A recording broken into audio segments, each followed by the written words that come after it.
Good morning and welcome to today's almost daily devotional. We continue in the book of Acts. I- this is where the book of Acts starts getting a little violent, a little not so pleasant to read. Paul has gone back to Jerusalem, and he's gone about doing what Paul does, which is making everybody mad.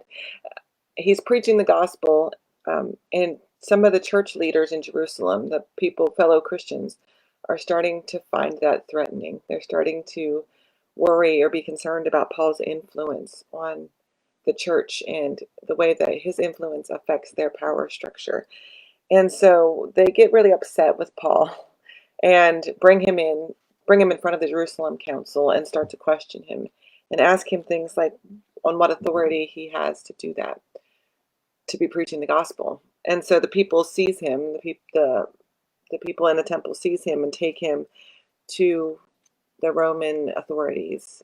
Well, they take him first to the chief priest, and then the chief priest turns him over to the Roman authorities, which is a story that should sound familiar. This is what Paul says in his defense.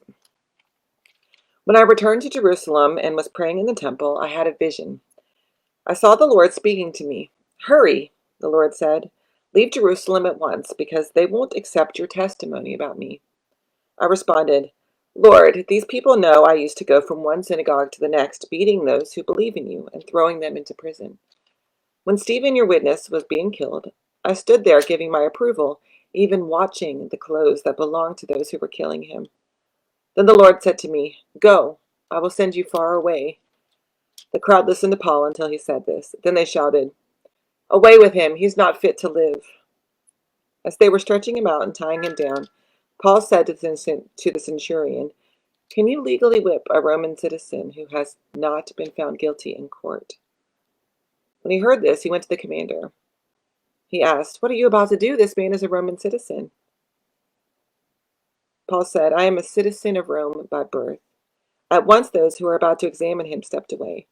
The commander was alarmed when he realized he had bound a Roman citizen.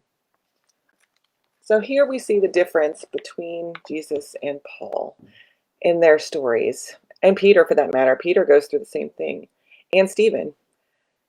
When they're brought up, Jesus and Stephen and Peter, who are ethnically Jewish and who are part of the um, underclass, the non-Roman class, are bound by Jewish law. So the Romans let the Jewish people do what they wanted to do, essentially, as long as it didn't cause too much upheaval.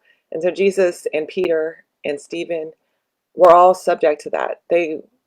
That's why they could be killed so easily. That's why they could be killed. But Paul, who was a Roman citizen, had the protection of his Roman citizenship.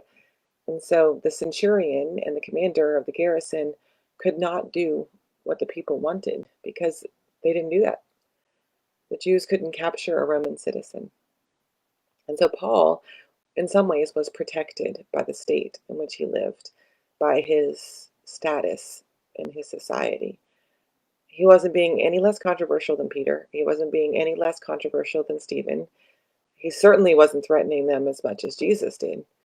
But because he was a Roman citizen, he was protected. And that story reminds me of a friend in seminary whose name was Thomas. He was from India, and he once in class called us all to account. He said, American Christians have a lot of protection.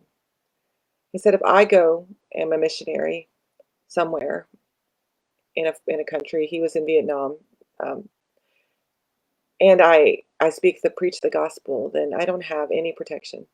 It's just me. But if you go where God sends you, and you go to Vietnam and you preach the gospel, then you know you have the protection of your citizenship. They're going to come get you. And he challenged us and he said that you who have privilege are responsible for using that wisely. And so, do we use our power, our positions of power, whatever they are, wherever we find them? Do we use them authentically? Do we use them to preach the gospel? Or do we take them for granted?